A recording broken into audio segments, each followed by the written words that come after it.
Psi-Ops, the Mindgate Conspiracy, is one of those mind-bending games that leaves you scratching your head, and not because of the game's storyline, but rather, how is this game not talked about more, and how did it not sell well?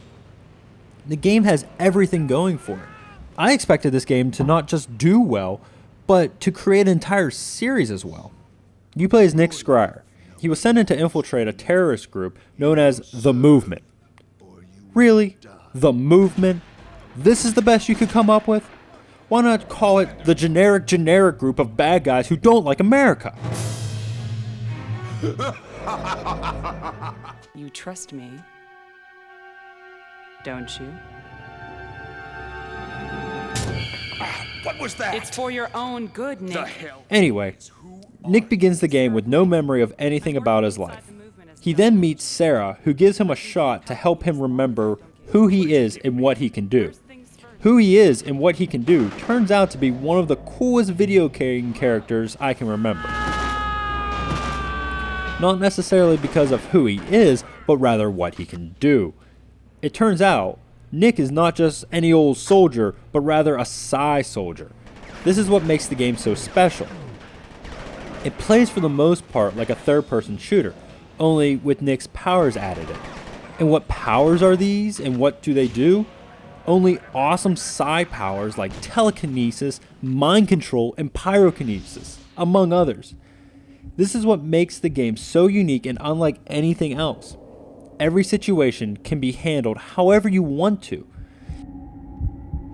Say there is an enemy across the room from you. You have options on how to eliminate him. You can treat the game like a shooter and run at him with your assault rifle and shoot him. Or you can throw a barrel from across the room at him. Or you can lift him in the air and shoot him while he hangs there helplessly. Or, if those bore you, you can use mind control on him and have him commit suicide. The choice is left for you to decide, although my favorite is telekinesis. The game has a great graphics engine that allows for practically everything and anything to be able to be picked up and thrown. This comes in handy to solve puzzles and take out pesky enemies. All these Psi powers use up energy to perform. And how do you replenish this energy, you may ask?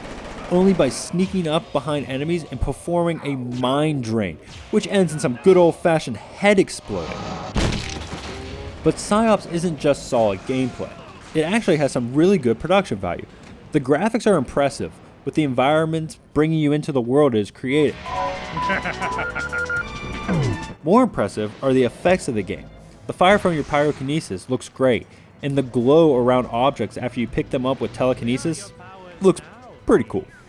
As I mentioned, it really is a shame this game didn't get the coverage it deserves. It really is a great game all the way through. Everything is solid, and I don't have really any complaints. The shooting could get repetitive, but this is why you have Psi powers to mix things up. This is personally one of my favorite games of all time. The controls work great and make it very simple to pull off some really cool moves.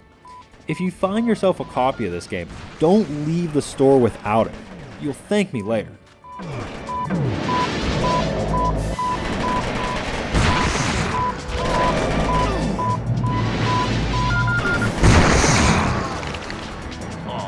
I can hear you.